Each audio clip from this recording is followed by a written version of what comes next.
ang 01 dahil ng makeup class. Ano po? So, hindi ko pa kasi sila nami-meet. So, ito yung time na available ang 01. So, sakto same topic din naman sa 11. So, pina-attend ko na sila dito. Ano po? So, later ako mag-a-attendance. Ano po? So, for the meantime, we will start our discussion. So, pasensya na at ako'y na-late dahil ng katapos lang ng defense. Actually, ongoing pa siya dun sa sunod. So, baka mamaya bumaba na lang din ako ulit. Ayun. So, malinaw naman ba yung boses ko?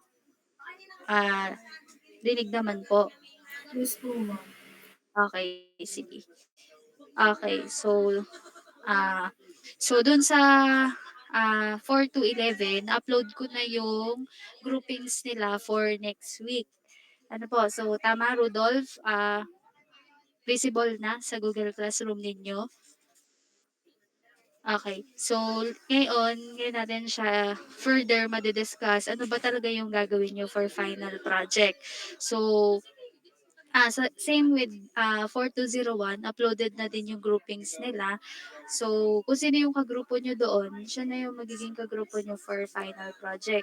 So, yung purpose naman ng ating reporting ng topic is because, nasabi ko to sa 11, dahil ng marami ang mababa ng midterm exam. So, I was thinking intervention para at least mahila yung grade ninyo and hindi na kayo mag-removals. Ano po, so ayoko naman na magre-removals kayo sa ENGMA. Ano po, so kumbaga doon na lang yun sa iba yung major na subject. Pero dito sa atin, as much as possible hanggat kaya ko, tutulungan ko kayo na ah, huwag lumabot sa ganong point. Ano po, so okay ba tayo doon? May mga violent reactions pa? Ayan, sige. So, ayun. So, syempre, kahit na tinutulungan ko kayo, syempre, you have to do your part. Ano, so, you to, I want to hear your voice sa mga discussion. Gusto ko kayo makita mag-present para once maging manager din kayo, gagawin nyo din naman kasi siya. So at least you would na-try nyo na siya, na dito pa lang sa school, na-try nyo na siya mag-present, na-try nyo nang mag-discuss, ano po, lalo na kapag merong mga technical terms na hindi familiar ang team ninyo, gagawin at gagawin nyo siya. So, ngayon pa lang, this should be your training ground para ready kayo maging manager in the future someday. Ano po, ayan, sige. So, before tayo mag-start, I'll just show yung final project muna natin na guidelines. Yan, wait lang.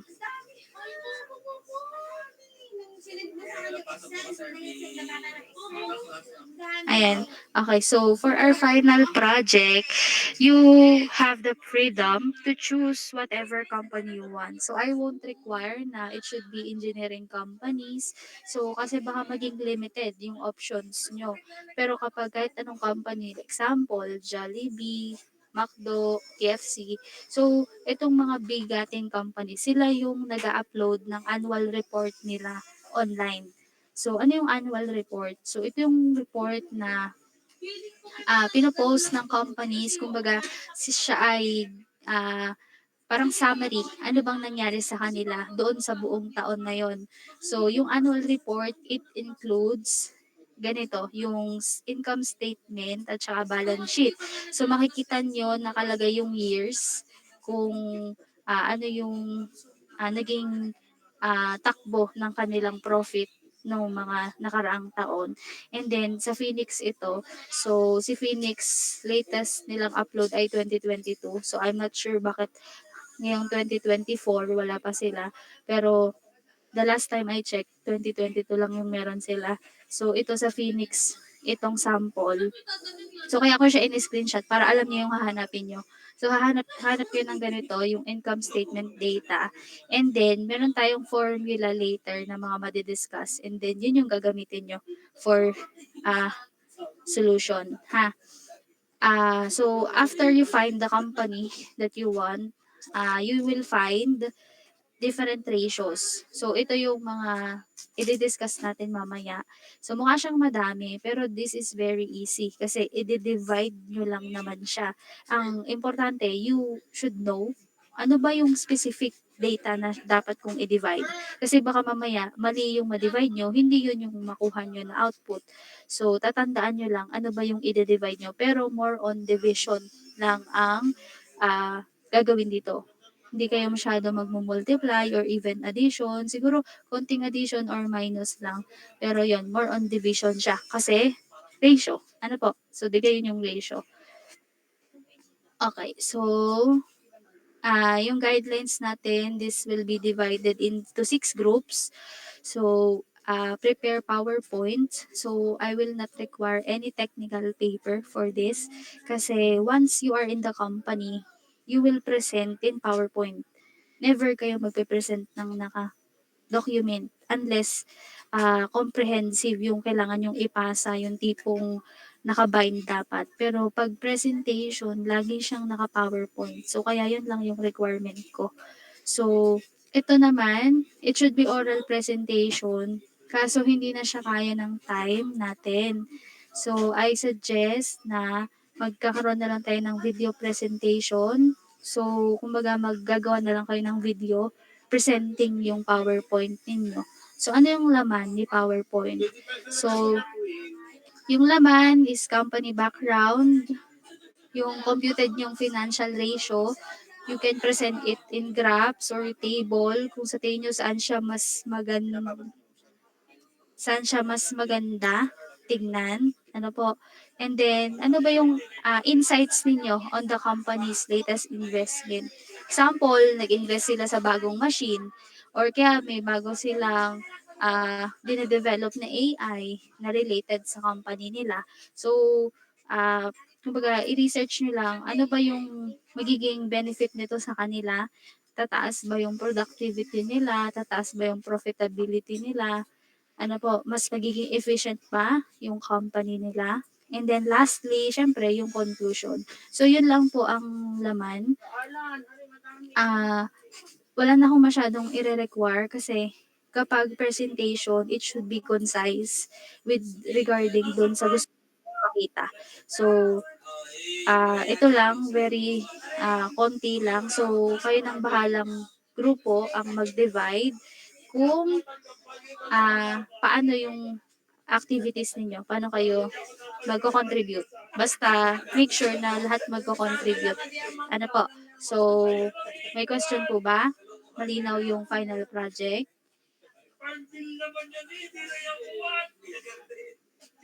So, ang pasahan ay online kasi video presentation naman siya. I will not require to buy you flash drives. Ano, wala na, hindi na ako mag-require ng flash drive. Google Drive na lang. Siguro I'll send a sheets and then upload nyo dun yung link para ako na lang makakapanood. Hindi na siya mapapanood ng ibang groups. Kasi yun yung nagiging problema ko sa Tecno. Binabago nila yung restriction ng folder. So, every night, nagpapalit ako. So, ayun. Ano na lang, Google Sheet and then upload yung link and then upload it in your drive. Para may control din kayo dun sa video ninyo. Ayun. Okay. So, ito na yung last kong requirement for ENGMA. And yung week 16, it is allotted for our quiz B. Ano po? So, quiz B para sa exemption. So, gusto ko kasi may exempt sa inyo. So, kung mag-tie ang score, walang problema. Wag lang naman yung 1 kayo lahat.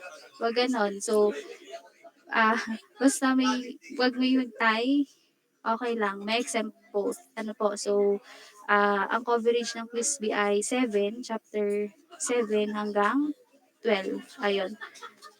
Okay, so, sige, magpe-present na ako nung i-discuss natin. Wait lang, guys.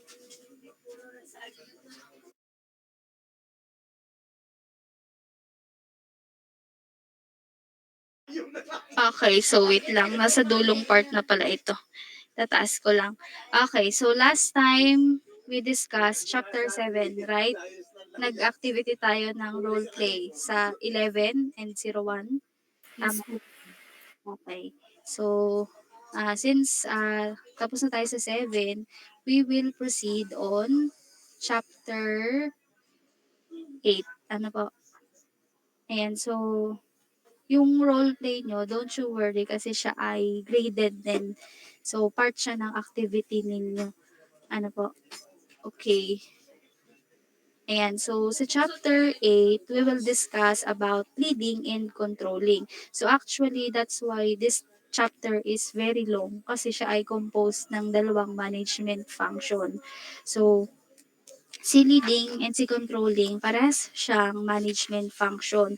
So, di ba naalala nyo nung chapter 1 to 6, we discussed planning, staffing, communicating. So, si leading and controlling, continuation siya noon.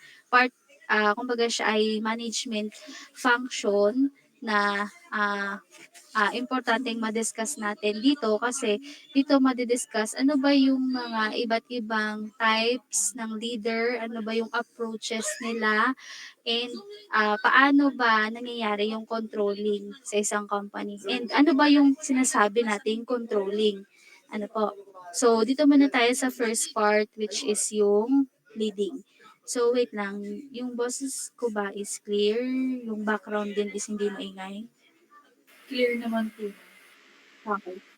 So, medyo maingay lang dito sa faculty room. Pero, ayan, sabihan niyo ako pag hindi niyo na ako naririnig. Ayun. Okay. So, wait lang. Slideshow ko.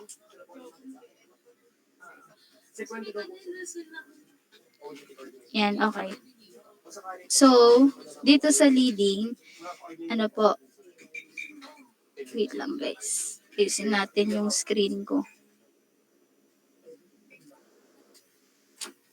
Ayan, okay. So, si leading, part siya ng engineering management. Ano po, kasi it directly involves, ano po, yung pag-lead, pag-influence sa individuals to achieve organizational goals and to make sure that they finish their assigned tasks and responsibilities sa company. Ano po, so to uh, part of leading is to define clear goals. Ano po kasi kapag mag-lead ka ng isang group, you have to make your instructions clear. Ano po kasi kung hindi siya clear, mahihirapan kang ipaintindi sa kanila ano ba yung dapat nilang gagawin. And also, dapat kaya mo makipag-communicate sa kanila despite doon sa mga barriers and challenges na kinakaharap nyo doon sa inyong department or sa inyong company. Ano po? And also, once you become a leader, you have to properly allocate your resources para lahat ng employees or members ng inyong organization is ma-achieve nila yung required outcomes sa kanila and mafe-feel nila na the organization is in support with them. Ano, kumbaga may suporta galing sa department. So, hindi pwedeng basta natin siya ihahagis doon sa production na wala man lang siyang kahit anong bala or pangtanggol sa sarili niya. So, once you become a leader, you have to properly allocate nga yung resources. Ayan. Okay, so ang mga leaders sa engineering management or sa mga engineering departments, meron silang technical skills kasi yun yung nade-develop nyo pa lang dito sa school. Ano po, you learn all the basics of engineering, you learn different applications ng engineering. So, kumbaga magaling kayo sa technicalities. Pero, hindi lang kayo dapat doon magaling. So you know how to manage people, you should also know how to communicate, and dapat kaya nyong kumbaga, meron kayong tinatawag nating people skills. Ano po, para maging maganda yung relationship within doon sa isang organization. Okay, so next slide. So first, let's define leading. So sabi, leading is a management function which involves influencing others to engage in the work behaviors necessary to reach organization goals. Meaning, sinabi sa leading influence. Ano po? So, hindi, 'pag sinabi natin siyang leader, hindi hindi lang siya dapat nagbibigay ng utos sa inyo, hindi lang siya dapat nagbibigay ng, responsibilities and tasks ninyo. Dapat nag-i-influence siya na ganahan kayo sa work. Ano po, so kaya nga yung last chapter natin is about motivating kasi once you become a leader, you should learn how to motivate your employees. Ano, kasi ikaw mismo yung magpupush sa kanila to become the best version of themselves. Ano po, lalo na dun sa company. So, kapag sinabi nating leading, it refers to the function, while leadership, it refers to the process. Ano po? So, how do leaders influence other people? So, sa tingin nyo, paano ba natin napapasunod yung ah, mga employees, ano po. So, leaders are said to influence other people because of the power that they possess. So, we have five different types ng power. Ano po? So, wait lang. Rudolph, tama ba? Chapter 8 na din tayo. Yes, ma'am. Sige, sige. Okay, so what are the five types ng power? So, ito yung five types natin or basis ng power. So, first is the legitimate power. Second is reward power. Third is coercive power. And then fourth is referent power. And then fifth is expert power. So, ano yung pinagkaiba-iba nila? So, pag sinabi nating legitimate power, it is the power that owned by a leader because of the position that they have. Ano ba, kumbaga, example, si MR, siya ay class representative ng O1. So, yung power na yun yung power, yun kumbaga, yun yung power na meron siya, yung position niya dun sa section. So, example naman sa industries, siya ay supervisor. So, meron siyang tinatawag na legitimate power dahil dun sa position na meron siya or dun sa title na nagde-define sa kanya. Ano po? So, ang mga meron nito is supervisor, managers, CEO, ano po, vice president. Kumbaga dahil sa power, dahil sa position na yon, meron silang legitimate power. Second is reward power. So sa reward power, it is the ability of a person to give rewards. Ano po, para sumunod sa kanyang orders. Example, ako, halimbawa manager nyo ako. And then, para ganahan kayo magtrabaho, ah, bibigyan ko kayo ng 3,000 pesos. So, basta matapos yung activity ninyo. So, kumbaga parang as a reward siya. So, wag niyong, example lang yun baka mag-expect kayo ng 3,000 sa akin. So, may mga managers na once matapos yung activity nila dun sa production or dun sa, basta yung required nilang gawin, nagbibigay siya ng rewards. Ano po? So, kumbaga parang siya ay pangpagana ng mga employees.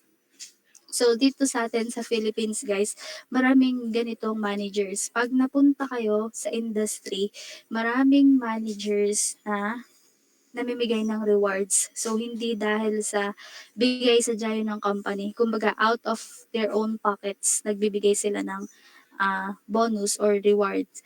Ayun. So, ang mga Pinoy, generous sila. At the same time, yung ah, yung last kong company, British yung mga ka-work namin. So, generous yung mga British when it comes to rewarding yung employees. Ayun, so sumusunod yung mga tao doon sa isang manager because of the reward na kaya niyang ibigay. So, third naman is coercive. Kapag coercive, sumusunod yung mga employees dahil sa punishment or threat na imposed nung isang manager. So, example, hindi magawa ni Neil yung kanyang activity or yung kanyang tasks and then nahuli ko siya natutulog. Ano, so, si Neil, bibigyan ko siya ng punishment. So, ano yung punishment na ibibigay ko sa kanya? Pwedeng notice to explain or pwedeng kakausapin ko siya directly in a meeting with HR. So, doon sa meeting na yun, malalaman ni Neil kung masususpend ba siya or hindi. So, kumbaga, dahil natatakot na si Neil mangyari ulit yun, hindi na niya uulitin. So, kumbaga, susunod na si Neil dun sa aking gustong ipagawa sa kanya because meron akong coercive power. Or kumbaga, takot siya dun sa punishment or sa threat na kaya kong gawin sa kanya. Ano po?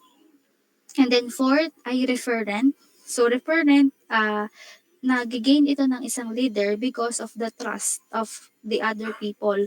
So, example, nagkaroon kayo ng bond ng isang manager. Kumbaga, hindi na lang kayo, kumbaga, naging friends kayo, ganon. So, dahil sa tiwala mo sa kanya, susunod ka dun sa mga gusto niyang ipagawa. So, ano naman pinagkaiba niya kay expert? Kasi somehow related si referent kay expert. So, yung expert naman, yung power na ito is nagigain dahil sa line of expertise ng isang manager. So example, si Cristel, si Cristel magaling siya sa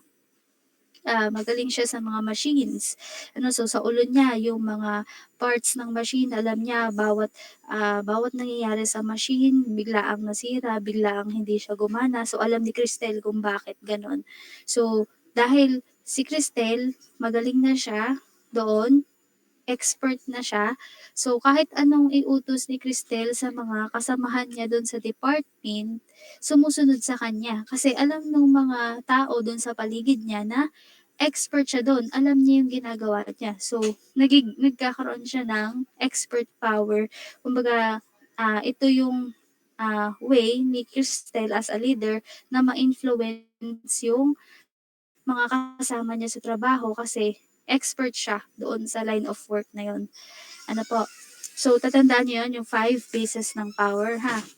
Okay. Next. Nature ng leadership. So, sabi kanina, leading is a management function while leadership is the process. So, kumbaga, sabi dito, si leadership siya yung process of influencing and supporting others to work enthusiastically.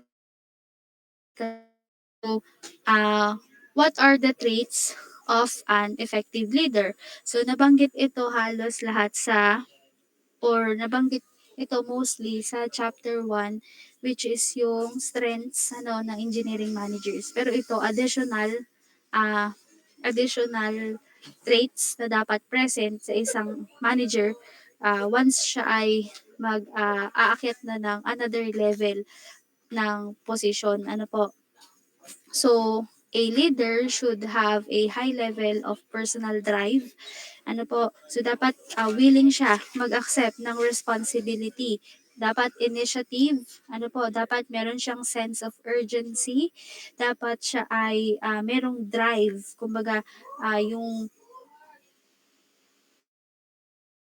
dapat meron nagpo-push sa kanya na mag-lead. Ano po?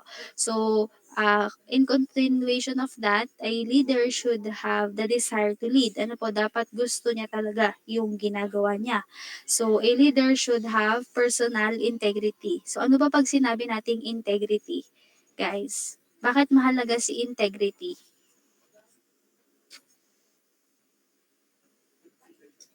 Anyone dito sa nasa meet natin, ano ba pag sinabi nating integrity? ISMR.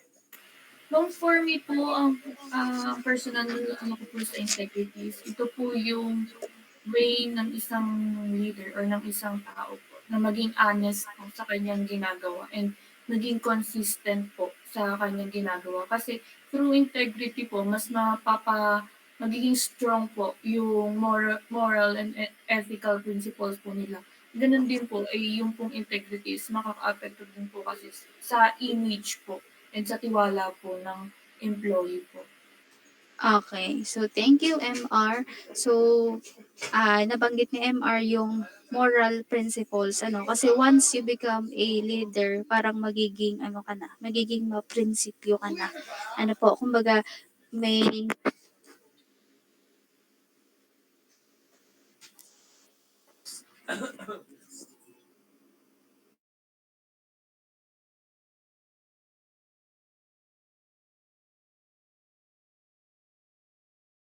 Okay, sorry guys.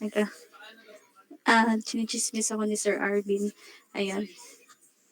So, okay. So, tama yung sinabi ni MR. So, related siya sa moral principles. So, sabi ko kanina nga, once you become a leader, magkakaroon ka na kumbaga ng prinsipyo. Ano po, kumbaga yung hindi ka na basta mapapasunod basta-basta ng iba kasi may paniniwala ka. So, yun nga lang, dito medyo kailangan niyo siyang i-weigh kasi paano kung yung prinsipyo niyo ay hindi na-align dun sa goals ng business.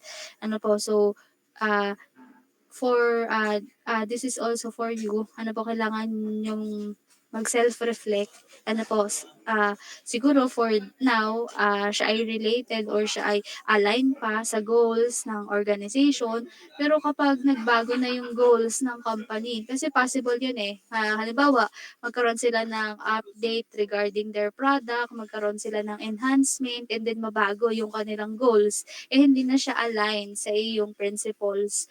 So, if you want to remain doon sa company, yun, you have to change your principles. So, kaya mapapansin nyo, may mga managers na lumilipat sila ng company kasi, kumbaga, na-build na nila yung sarili nila and hindi na nila kaya baguhin yung na-build nila para sa kanila. So, instead, they move to another company, which is not bad.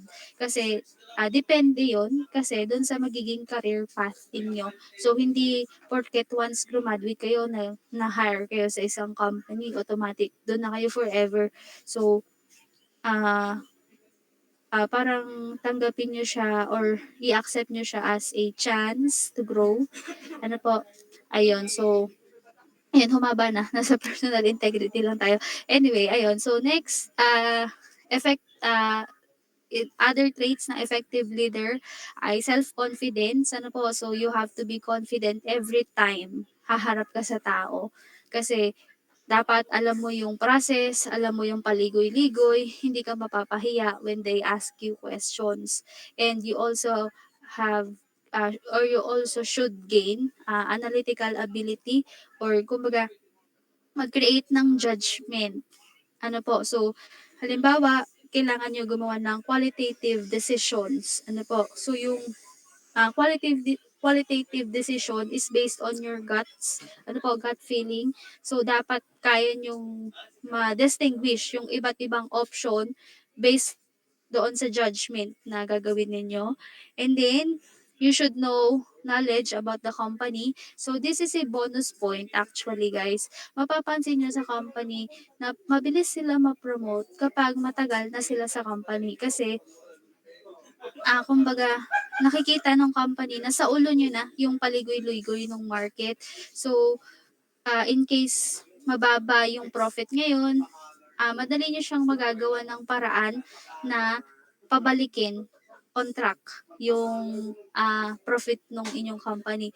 So, kumbaga, sanay na kayo dahil alam nyo na nangyari na siya dati and ganito lang yung ginawa nyo, okay naman. So, yung mga companies, kino-consider nila yung mga tao na nagtatagal dun sa company. So, what I mean na nagtatagal is siguro at least 1 to 3 years. Ano po? So, mga 6 months, hindi pa yon. So, kailangan maka 1 year kayo para kayo ay makareceive ng promotion. Ayun, pero kung kayo ay super galing talaga, alam ko magagaling ang mga mechanical engineers ng Batsu. So, lahat kayo, alam ko magaling kayo. So, may iba 6 months pa lang napo-promote na. Ayun. So, next, charisma. So, and then creativity. As a leader, you should be creative, flexible, and then lastly, hindi mawawala yung leadership skills. Ano po, kasi kumbaga ito yung foundation ninyo to become a manager. If wala kayo nito, you cannot uh, acquire next level responsibilities. Kasi even kung halimbawa hindi mo kaya mag-manage ng sarili mo, what more yung team na ang ibibigay sa inyo. Ano po?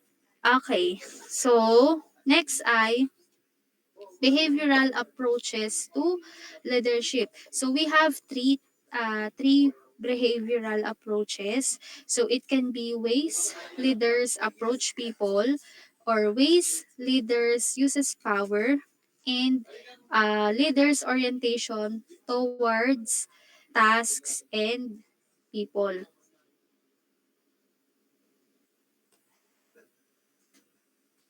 Okay, so ano pa pag sinabi nating behavioral approaches? So sa psychology, si behavioral approaches, it is focused on understanding how individuals learn or change their behaviors through the interactions with their environment. So kaya may tatlong approach ang isang leader.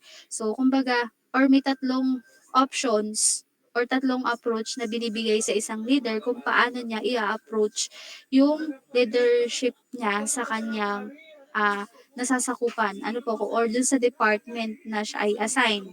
So it can be ways leaders approach people. Pag sinabi nating ways leaders approach people, it defines yung type ng leadership na gusto niya iparating. It's either positive or negative. So, may mga companies guys na purely positive lang. So, kumbaga, wala siyang toxic environment kung tinatawag natin ngayon. Kumbaga, halimbawa, may nabalitaan kayo sa mga sisters ninyo, yung mga nagtatrabaho oh, huwag kayo mag-apply dito sa company na to kasi toxic dito. Once ma-hear nyo yung toxic, automatic yun yung negative leadership. Ano po, so pag positive leadership, kumbaga, walang toxic sa kanila. So, it is very rare.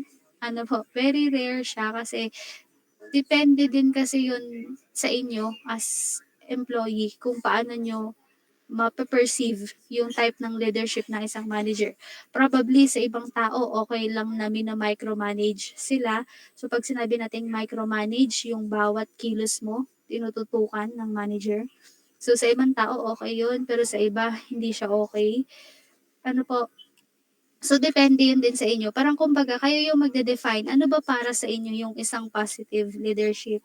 And then, pag sinabi naman nating negative, ito yung mga bagay na hindi fit dun sa inyong ah, gusto. Ano po, or dun sa hindi siya okay sa paningin nyo dun sa inyong na-experience as an employee. So, there are companies naman na combination ng positive with negative leadership. Ano po, so, once makakita kayo ng ganun company and dun kayo employed, it will depend also on you, on how will you handle, ano po, that situation. So, advice ko, as a dating galing sa ganong industry, ah, don't make everything about you. Ano po, halimbawa, galit sa inyo yung manager. Huwag niyo isipin na galit siya sa inyo. Galit siguro siya dun sa ginawa nyo or doon sa naging outcome. Pero not necessarily on you. Ano po, kasi pag inisip nyo sa inyo, ah mahihirapan kayo mag-work na kasi i-overthink nyo siya na kasalanan nyo. Ano po, ayun. So, yung environment is depende din kung paano nyo siya i-absorb. So, kung sa tingin nyo hindi siya maganda, wag niyo masyado pansinin. Ano po? So, pasok sa tenga, dito sa kaliwa, din labas sa kanan. So, applicable lang yun sa industry ha. Pero pag dito sa school, kapag kayo ay sinesermonan ng prof, may dahilan naman siya. Ano po? So, ah, i-weigh nyo din, ano po, yung kung bakit. And then, kumbaga, gamitin nyo siya as your strength para ano ba yung kailangan yung i-improve as a student. Ayun, anyway, next. Next ay ways leaders uses power. So we have three types ng leader. So may leader na autocratic siya. So pag sinabi nating autocratic, lahat ng decisions is galing sa kanya. So hindi niya pinapakinggan yung decisions ng subordinate niya. Example, may CEO. So si CEO, siya 'di ba yung magde-decide. Pero maraming under sa kanya na managers. So kapag autocratic, yung decision niya lang yung ah kumbaga yung gusto niya lang yung nasusunod. Hindi nabibigyan ng chance magsalita yung ibang managers. And then participative, it is when managers are allowed or subordinates are allowed to uh, give suggestions, ano po, and when it comes to decision making, they're allowed to give feedbacks or insights regarding dun sa isang decision. And then kapag free reign leader, ito naman is you are allowed to make decisions, kumbaga voting, naka-voting siya. Ano po, kapag participative kasi papakinggan lang kayo pero yung final decision is coming doon sa pinakamataas. While free reign, you are all allowed to make decision, you are all allowed to vote. Ano po, para yung decision ng isang CEO is decision din ng lahat. Ano po. So, other than this, we have leaders, orientation towards task or task and people. So, kumbaga, may managers na people-oriented and task-oriented. So, pag sinabi nating people-oriented, commonly itong managers na ito ay employed sa isang organization na hindi project-based. Bakit hindi project-based? Kasi hindi nagma-matter yung tasks and activities na kailangan gawin. So, para sa kanya, people over tasks or activity or people over work. Ano po, pero kapag task-oriented, ito yung task over people. So, kailan siya nangyayari? Kapag project-based yung company. So, kung halimbawa ma-assign kayo sa mga contractors, halimbawa contractors ng mga planta, ano po, nasa or nagse-sales kayo, nagbebenta kayo. So that is task oriented. So kapag ganun, mas mahalaga yung work over people. Ano po? So ah i-weigh nyo din yun kapag napunta na kayo sa industry. Ano ba yung gusto nyong behavioral approach ng isang manager? So kung halimbawa, hindi nyo kayang magstay sa mga organization na task-oriented, yun, medyo ah, medyo magsimula na kayo maghanap, ano ba yung mga target yung company na people-oriented. Kasi yung iba naman, preferred nila yung task-oriented. Why? Kasi yung iba naboboard sila. So, ayaw nila nung same routine ng trabaho. Eh kapag task-oriented ka, iba-iba yung project mo. Pero yun nga, depende din yun sa inyo. So, dito sa mga discussions natin, you will somehow find an idea para find an idea. Ano ba yung mga gusto ko na mapasukan na industry once ako ay maka-graduate na or once nagtrabaho na ako. Ano po, so alam ko nag-plant tour kayo. So nagkaroon kayo ng glimpse ano bang ginagawa sa mga manufacturing, o kayo ay nagsaya lang yung O1, 'di ba nag-tour kayo? So, kayo ba ay nagsaya lang ng tour? So, dapat nagkaka-idea na kayo kung ano ba yung mga gusto niyong pasukin na work. Hindi yung after graduation niyo pa siya isipin. Okay? Okay, sige. Next ay contingency approaches to leadership. So, kanina behavioral. So, ito naman is contingency.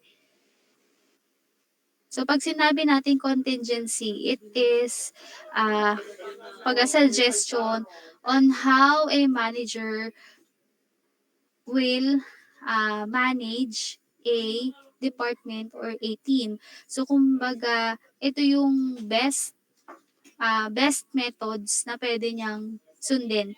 Ano po, kasi ang isang organization, hindi siya perfect yung management style. Hindi siya isang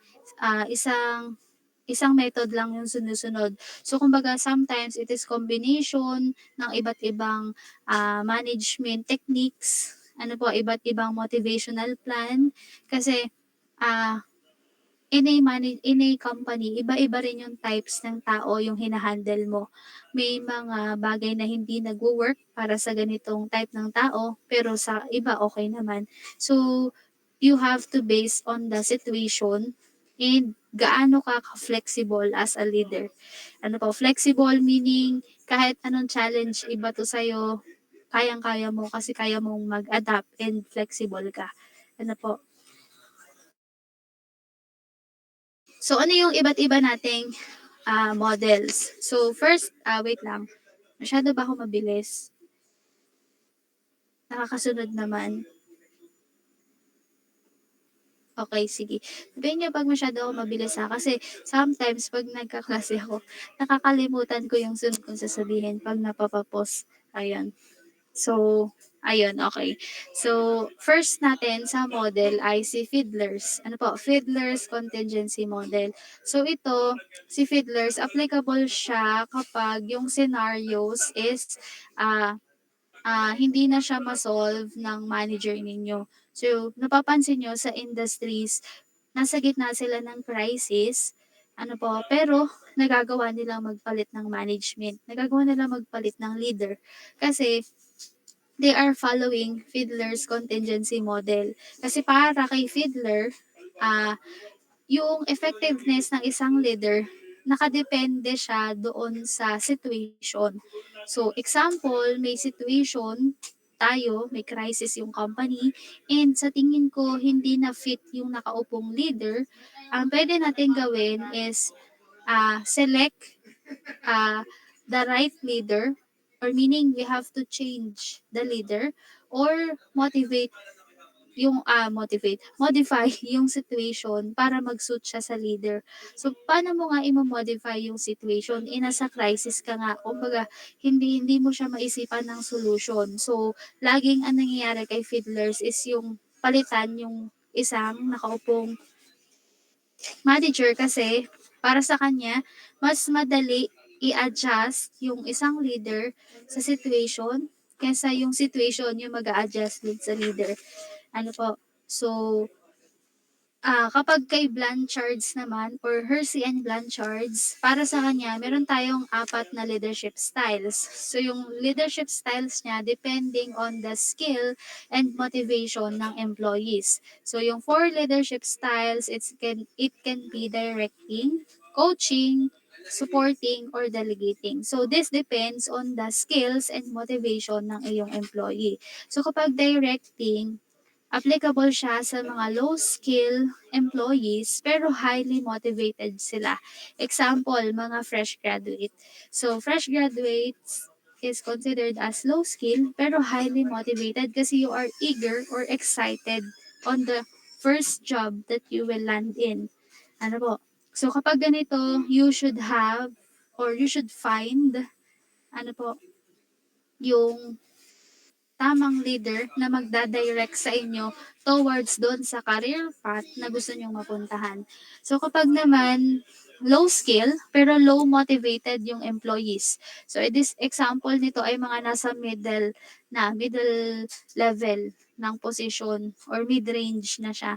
So kasi low skill pa sila pero matagal na sila doon sa industry na yon. So parang low motivation na sila or hindi na sila masyado na motivate sa work nila. So dito, they need guidance and support. Ano po?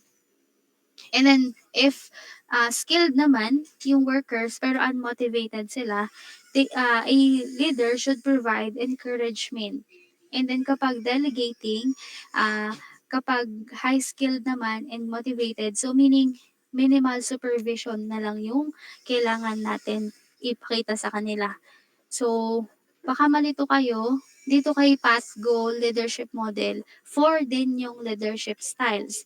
So, dito naman nakadepende yung approach ng isang leader, depende doon sa goals and rewards na nakaka-coordinate or nakalink doon sa isang activity. So, para sa Path Goal Leadership Model, the 4 leadership styles should be directive, supportive, participative, and achievement-oriented.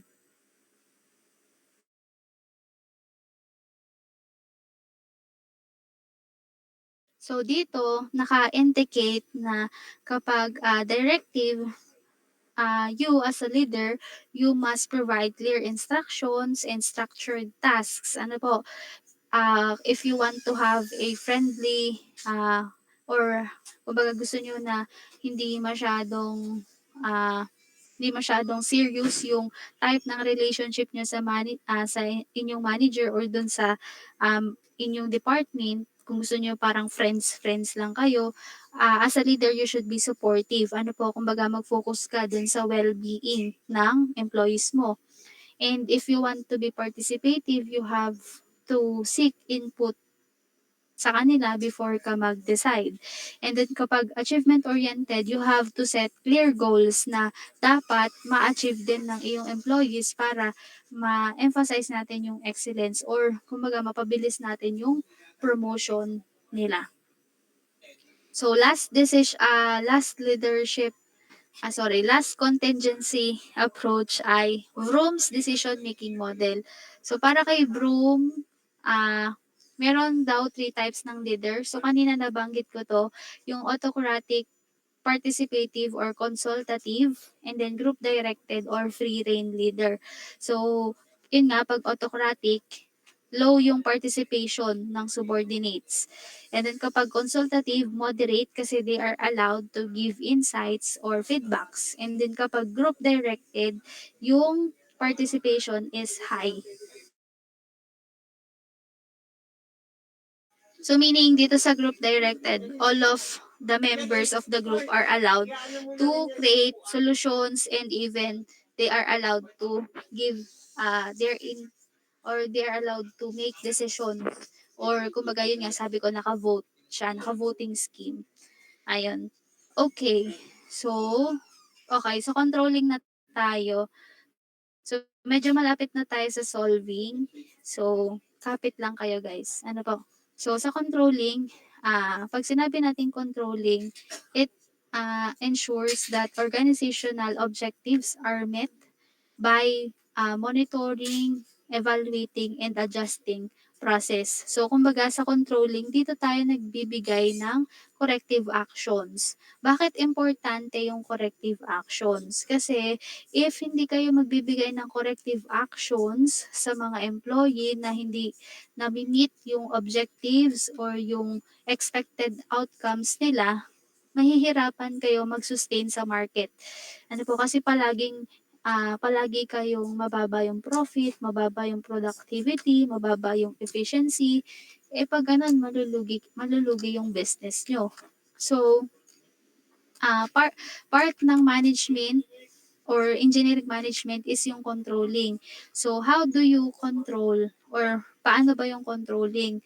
So, first you have to set benchmark or standards. Ano po? So, why do you need to set benchmarks? Kasi, hindi mo malalaman kung nami-meet niya yung yung expected outcome sa kanya kasi wala ka namang standards. Ano po? So example, required for the day is maka 50,000 kayo na produce na item. Nakaka 35,000 lang kayo. So dun pa lang sa 50,000, yung pag-set pa lang natin ng benchmark o yung standard, pinapakita na natin na meron silang required output for the day.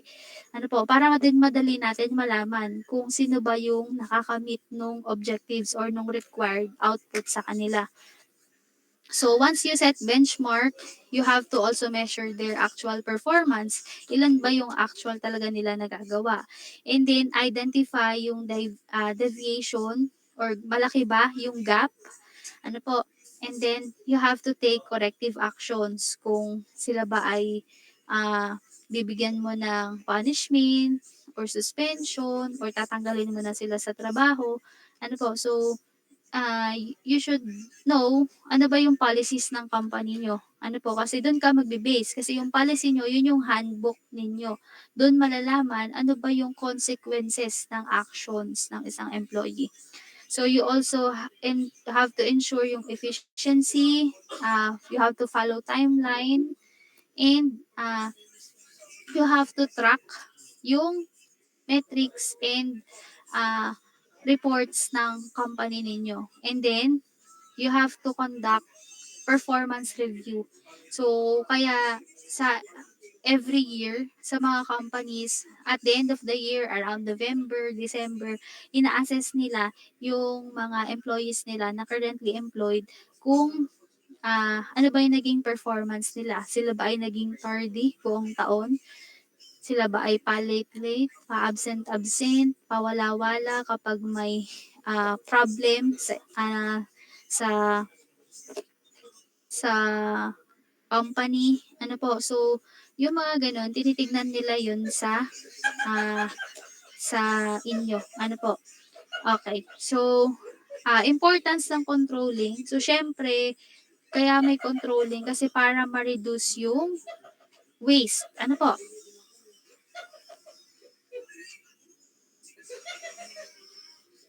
Okay, so ano yung waste na tinutukoy ko? Baka isipin nyo, baka ito yung basura ha. Yung waste na tinutukoy ko is yung mga unnecessary na present sa management. Ano po? So example ng waste ay overproduction, waiting time, transportation. So, halimbawa, excessive yung pag-move ng material or ng product papunta sa isang process or masyado siyang malayo. So, that is considered as waste kasi pwede mo naman siyang paiksiin pero mahaba yung travel time niya papunta dun sa next na process. So, nagtatagal yung product, nagtatagal siya bago ma-release. So, that is considered as waste kasi it promotes inefficiency or unproductive or nababawasan nga yung productive ng activities doon sa company na hindi naman siya nag-contribute doon sa value ng inyong product or ng inyong process. So, another one is yung inventory.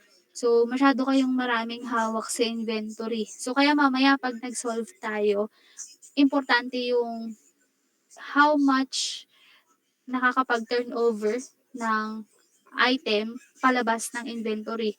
Kasi kapag nagtagal siya sa inventory, meaning mabagal yung sales ng product ninyo. Kasi nagtagal siya sa warehouse, hindi agad nagde-deliver. Ano po? So, yun yung mga waste na tinutukoy dito. So, second, controlling ensures productivity through performance standards. Kasi, it ensures na namimit ng lahat ng employees ninyo yung standards ng company and even yung productivity na required. So, it also maintains cost efficiency, preventing escalating expenses, yung mga biglaang gastos, ano po, so nababawasan yun ni controlling. And it also supports corrective actions. So, kumbaga na-improve natin yung ating department kasi lahat ng employees alam nila na meron silang required na sundin na policy and procedures. Okay, so ito, bakit nga ba ito ang sunod? Okay, so ito muna guys. Huwag niyo muna ito pansinin. So, steps in the control process. So, first, sabi ko kanina, you have to set standards or benchmark.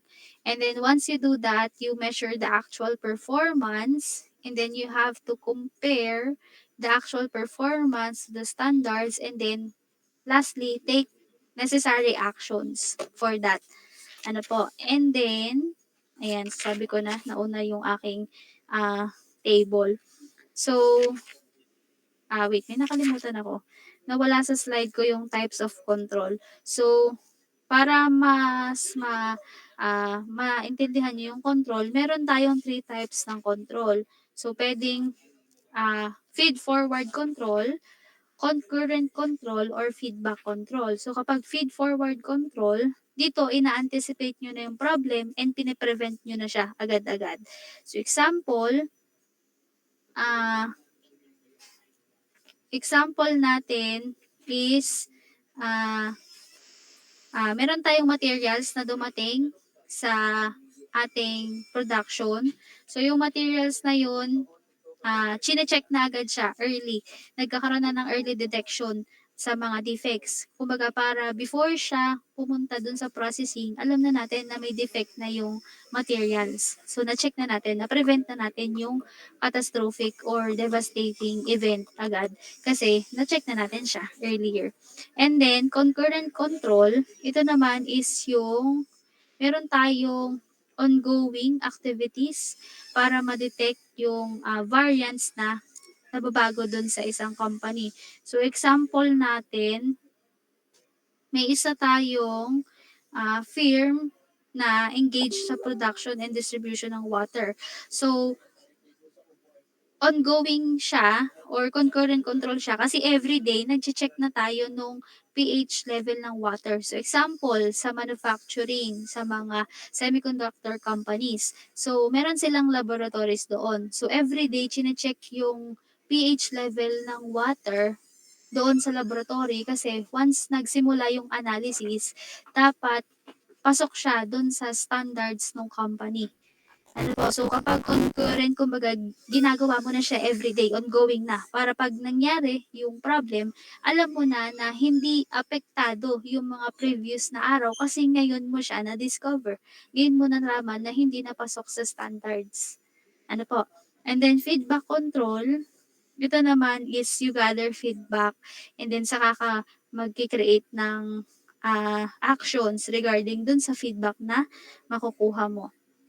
So, next naman ay components ng organizational control system. So, wait lang. Gising pa ba? Gising pa? Okay pa, guys. Okay, sige. So, yung next slide, mamaya, computation na yon. So, very easy. So, kayang-kaya nyo yun mamaya. Sisiw na yun sa inyo. Ano, wala tayong mga complex integration dito or yung mga i-derivative pa. So, mamaya makikita nyo. Ayan, so dito muna tayo kay components. So, components ng organizational control system, part ng control systems ng company should have strategic plan, long-range financial plan, operating budget, performance appraisal, statistical reports, and policies and procedure. So, bakit ito kasama, itong mga ito? Kasi, first, you are So first, kailangan mo malaman yung long-term plan ng inyong organization before ka mag-create ng or before ka magbigay ng corrective actions. Ano po? So dapat alam natin kung kailan mamamodify or may expand yung isang operations. Dapat alam natin kailan magkakaroon ng pagbabago doon sa sistema ng company. Ano po, and then part din ng control system is financial plan kasi dito natin malaman ano ba yung target nating ma-achieve na profit every year. And then operating budget, magkano ba yung budget natin kada taon? Kasi pag wala nito, hindi natin alam kung magpo-proceed pa yung ating business. And then appraisal or performance appraisal, dapat alam natin paano natin i-measure yung performance ng employee. So, paano natin ba sila i-check?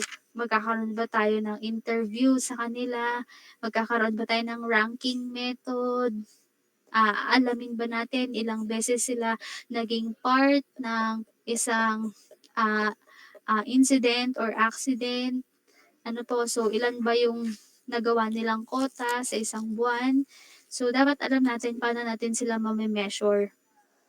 Statistical report kasi dapat meron tayong data. Ano po, ano ba yung mga naging data natin for the whole year? Ano yung efficiency ng employee? Ilan yung reject sa mga na-produce nating item? Ano yung mga pumasok na pera, lumabas na pera sa atin? Sales report, even accident reports, and power consumption report. Kasi baka mamaya, isisi natin sa employee yung low production. Kasalanan pala ng company kasi wala namang kuryente nung araw na yon kasi walang generator. So, hindi makapag-proceed sa production. So, that is not part of the employee. Kumbaga, labas yon sa performance appraisal dapat nila. Ano po? And then lastly, part yung policies and procedure kasi dito tayo magbe-base ng corrective actions. Okay, so dito na tayo sa financial analysis. So sa financial analysis, so dito natin malalaman yung financial performance ng isang company. So dito malalaman natin ano ba yung mga assets, liabilities nila, ano ba yung capital nila, ano yung mga expenses nila, and then even yung profits nila. So kaya meron tayong balance sheet and income statement. So how do you know yung performance ng company? Through financial ratio analysis. So we have four types ng ratio: the liquidity, efficiency, financial leverage, and profitability. So bawat ratio na to may required siyang hinihingi. So using liquidity ratio, we will assess yung ability ng company to meet its current obligation. So kumbaga kung nababayaran niya ba yung utang niya, nako-cover ba nung ating profit yung mga required nating bayaran sa company, ano po. And then second, using efficiency ratio, we can determine yung assets, if yung assets and liabilities are being used in production. Ano po, kumbaga kung na-utilize ba natin ng maayos yung resources natin.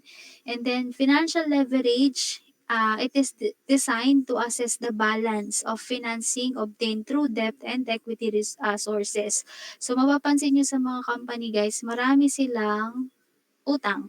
So, yung utang na yun ginagamit nila para paikutin dun sa business. Using financial leverage ratio, malalaman natin kung yung utang ba nila is or yung kinikita ba nila is worth it pa. Na kumbaga, ibig sabihin ko, kung yung kinikita nila is mas malaki pa rin kaysa dun sa debt nila or existing debt. And then lastly, profitability ratio. It is how much operating income or net income a company is able to generate in relation to its assets, owner's equity, and sales. Ano po? So, try natin siya sa problem solving para mas madali nyo siya maintindihan. So, we have a sample problem. So, related siya sa liquidity ratio. So, yung tawag dito, yung formula nasa page 89, 88 to 89. Ano po? So sabi, you have to find current ratio and acid test ratio. So given na dito yung kailangan yung hanapin. So can you please compute po ano yung current ratio and acid test ratio? So paano makukuha si current ratio? You have to divide current assets over current liabilities. Acid test ratio, you have to minus first current asset over inventories and then i-divide nyo siya sa current liabilities. So, patry ako ngayon para magising ang katawang diwa ninyo. Ano po? So, pares ako ng kamay kung kayo ay may sagot na.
Okay, sige Alicia.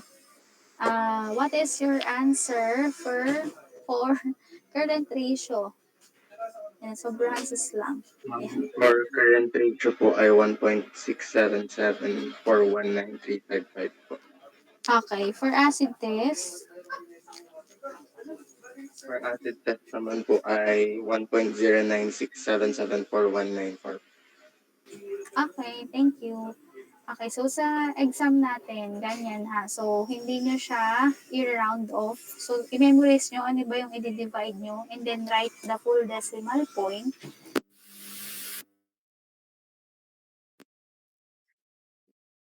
Yun na siya. So, for the current ratio, meaning in every 1.67 something. So, hindi ko na natulo yung decimal. So, 1.67 something.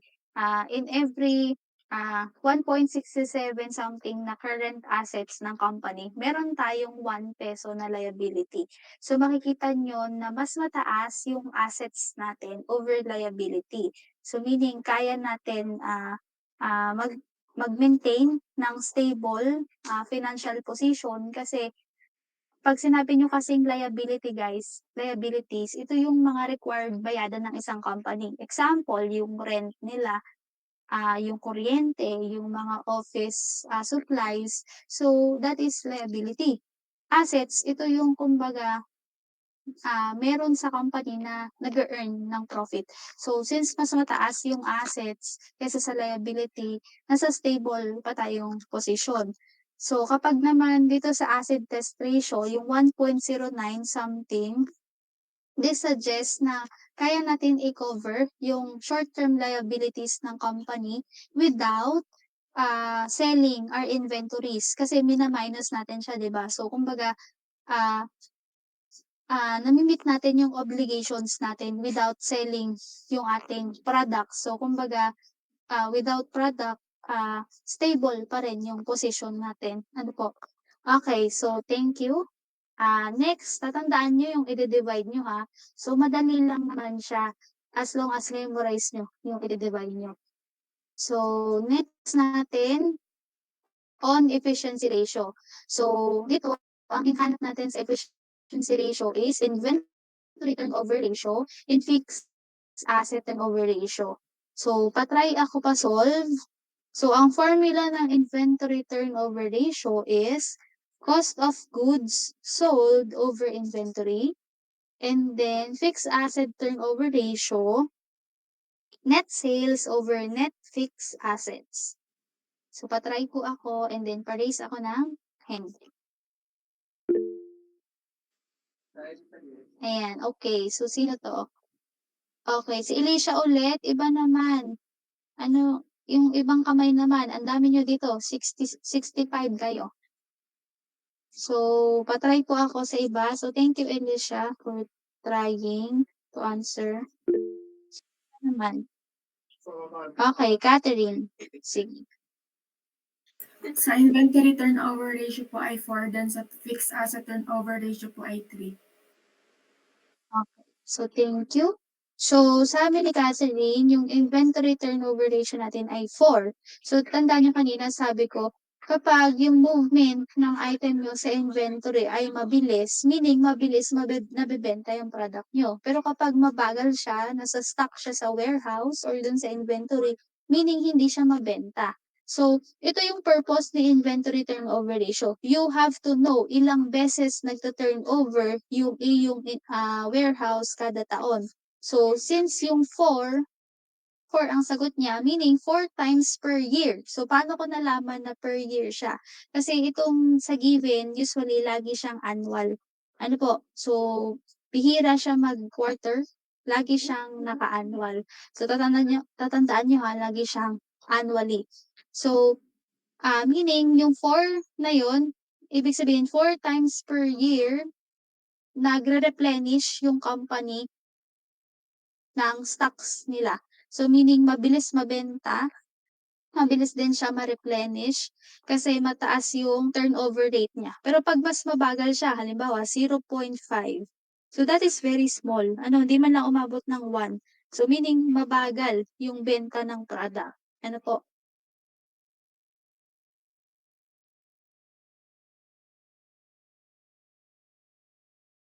Okay, yung next ay 3. Ano, yung sagot niya sa asset turnover ratio. Meaning dun ah, sa 3 na ratio natin, this indicates that in every fixed asset that we have, in every 1 peso ng fixed asset natin, meron tayong 3 na nage-generate sa sales. Meaning 3 pesos yung nage-generate natin. Kaya siya 3. 3/1. Ay, yun nga, 3/1 in fraction. Kasi 15,000 over 5,000 equals 3/1. Ano po? So meaning in every 3 pesos na sales natin, meron tayong 1 peso na hindi, in every 1 peso na asset natin, meron tayong 3 pesos na nage-generate na sales.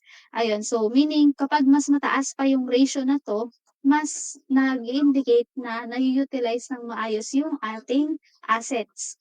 Ano po, mas, sure tayo na nakakabenta tayo ng marami. Ano po, kasi tatandaan niyo yung numerator is net sales siya.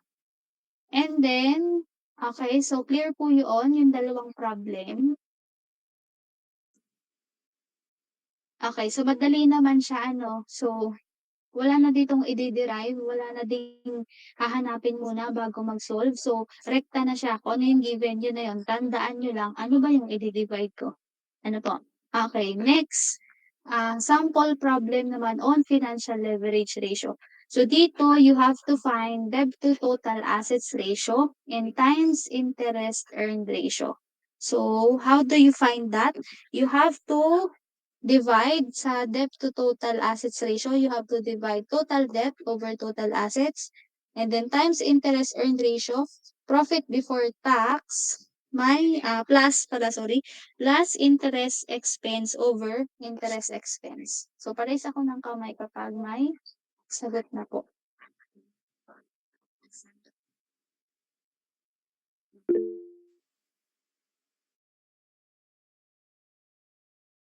Okay, so let me see. Okay, si Elisha ulit. Okay, sige, si Elisha na lang. Siya na yung nag-raise ulit. For debt to total assets ratio po, we have 0.4. And for times interest earned ratio, we have 7. Okay, thank you. So, sa debt yes. So, sa debt to total asset ratio, 0.4 yung sagot natin. So, meaning, 0.4 ng ating assets sa company or in percentage, 40% ng assets ng company is financed by debt. So, very small pa siya kasi hindi pa siya lumagpas ng 0.5. Ano, kasi 'pag 0.5 meaning kalahati ng inyong assets ng company galing sa utang or greater than that, 0.8 or 0.9, that is very large. Ano po, pero kailangan mas mababa siya sa 0.5 para hindi naman kalahati ng assets ng company ay funded by debt. So, kapag mas lower yung debt to total asset ratio, this means na hindi reliant yung company sa debt. Ano po? And then, times interest earned ratio, ang sagot ay 7. So, meaning, the company earns 7 times its interest expense. So, di ba nagbabayad tayo ng utang? So, yung mga utang sa company, meron siyang interest. So, meaning, 7 times ng interest, kaya natin siyang i-cover. Ano po? So, yun yung ibig sabihin dito sa ah times interest earned ratio. Okay, so lastly, ay ang profitability ratio. So dito, tatlo yung kukuhanin nyo. So you have to find profit margin ratio, return on assets, and return on equity. So how do you find those? In profit margin ratio, you have to divide net profit over net sales. ROA, you have to divide net income over assets. And then ROE, net income over equity. Ano po, so pares ako ng kamay kung may sagot na. So last problem na ito, for example. So don't you worry, i-upload ko siya sa Google Classroom, both sa 11 and sa 1, para meron kayong guide sa pagsosolve. Pero sa exam guys, hindi siya nakabullet ha, yung given. So naka-table siya, and then you have to find, kumbaga naka-summary siya into table, and then you have to find ano ba yung hinahanap for this problem. Kasi baka expectin niyo every problem naka-bullet siya. So, you have to memorize talaga ano ba yung required dun sa hinahanap in each number. Ano po? So, sige, pa-raise ako ng kamay kung may sagot na kayo sa ROA, ROE, and profit margin. Okay, ayan, may nakita akong naiibang kamay. Si Harold naman. Harold. For the profit margin ratio po is 0.2. For the Okay. return on assets is 0.133333. And for the return on equity is 0.24 po. Okay. So, thank you. So, yung profit margin ratio natin na 0.2, meaning 0.2 ng profit natin, yung company natin is nag-earn ng 0.2 in every 1 peso ng ating sales. Ano po? Meaning, 1 peso. Tama pala, 1 peso kasi sales nga. So, in every 1 peso ng ating sales, nag-earn tayo ng profit ng 0.2. Kasi baka malito kayo, ma'am, di ba same yun? Kasi pag profit, ito na yung income talaga natin. Yung sales, ito yung nabenta natin number ng product. Kasi 'di ba, once magbi-build kayo parts pa hindi siya lahat napupunta sa inyo. Meron siyang taxes, ah, meron pa siyang certain percentage na binabawas na, and then mapapansin niyo very minimal na lang yung napupunta sa inyo. So, kapag ganito, kailangan mas mataas pa yung magiging profit margin ratio niyo para masabing profitable talaga yung company. So, yung 0.2 small pa siya, so meaning medyo konti pa yung na-earn ng company. So, probably kailangan nila mag-boost ng sales para pa makabenta. And then sa ROA, 0.13333. So, or 13% siya, 13.33%. So, this means na yung company natin nagge-generate siya ng 13% return on our total assets, and dito pinapakita na yung assets natin ay effectively being used to generate ng profit. Pero actually, this is also small kasi 13% lang. So, mas maganda sana kung siya ay greater than 50% or 0.5 para masabing talagang useful yung assets natin sa pag-generate ng profit. And then lastly, yung ROE or return on equity. So meaning 0.24 or 24% ay mababalik sa ating shareholders. So, 'di ba, meron tayong investors sa company. So meaning 24% ng income natin is nagiging dividend sa mga shareholders natin. Ano po? So, wait lang. Okay, so okay po ba? Clear pa tayo? Malinaw naman yung mga i-divide ninyo? Okay, sige. So, i-upload ko 'to sa classroom and then try to solve it on your own. And then dapat ni-list down niyo yung sagot.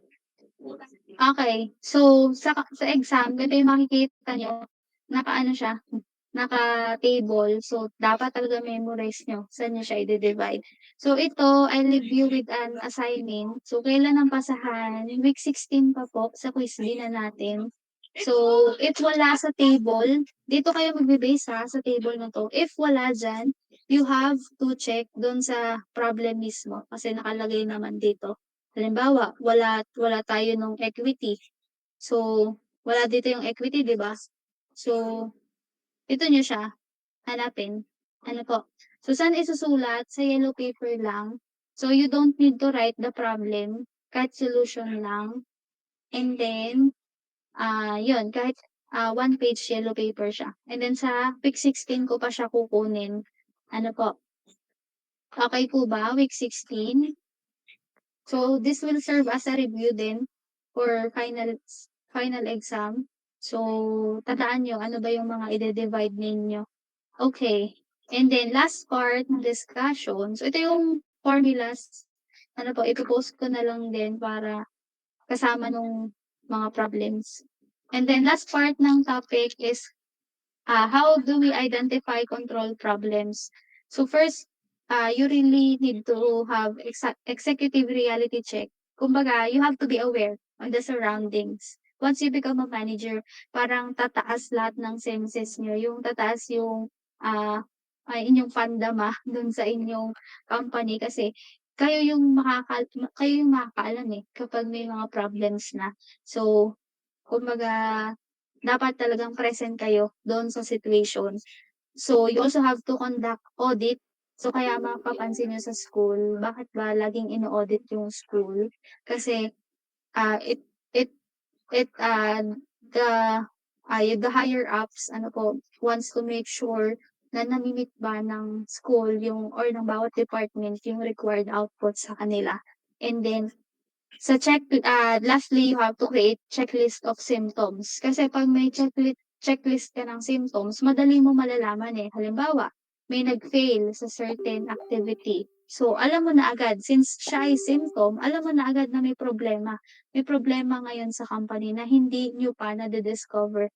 So, once meron ka ng symptoms, alam mo na tuwing mangyayari yung ganitong sintomas, alam mo na may may issue na mangyayari or magkakaroon ng crisis. So, you will become prepared. Ano po, so malalaman mo ano ba yung required mong gagawin on that specific situation. Okay, so that is the last part of my discussion. So, next meeting natin ay yung sa reporting na. So, last 4 chapters na yon and sana hopefully matapos natin siya kasi week 17 ay final exam na. Ano po. So, nalalapit na din ang pagtatapos ng SEM. So, hindi ko alam kung may gagraduate ba dito sa O1. Meron ba ditong candidates na for graduation? So, ah, kung ano man, congrats at natatapos niyo na ang semester. And pagpatuloy niyo lang yung nasimulan niyo. So, huwag kayong susuko. Konti na lang, 4th year na kayo. Baka makaisip pa kayong maglipat ng school. Nako, malapit na. At konting tiis na lang. Ano po? So, teka, mag-attendance muna ako before we leave. So, please pares ng kamay ng mga 4 to 11. Okay, so pares ako ng kamay.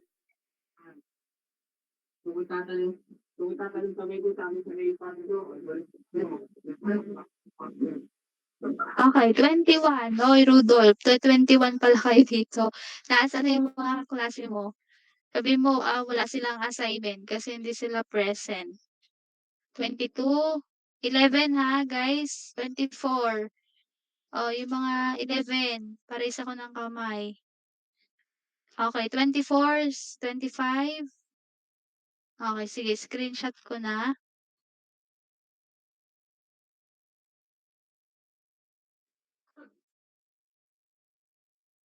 Okay. Excuse me po, ma'am. Hello. Ayan, sige. Ano po, tatlo po kami ditong magkakasama. Hindi lang po wala lang po sa meet pero nakikinig lang din. Okay. So, kumbaga nakiki-join. Magkaka-dorm pala kayo. Okay, sige. Walang problema. So, kamo i-chat yung mga wala sa meet para masama sila sa attendance. Ha? Okay. And then, teka, i-lower ko na ha. And then, yan. Sige. Next, 4201.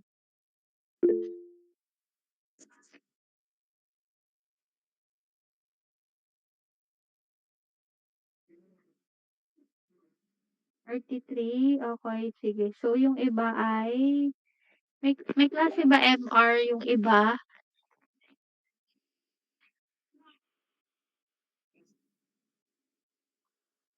Ma'am, yes, ano po ulit yun? May klase yung iba, kaya wala sila today? Ma'am, wala po. Dahil Ah, dadalwa naman po sa amin ang hindi po block na O1A. Okay, sige. So, Wag mo na lang paalala mo na lang din may assignment tayo, ha? Yes po, ma'am. Okey, sige. Rudolph, ikaw din, ha, kasi wala sila. So, baka mamaya 'di sila makapagpasa.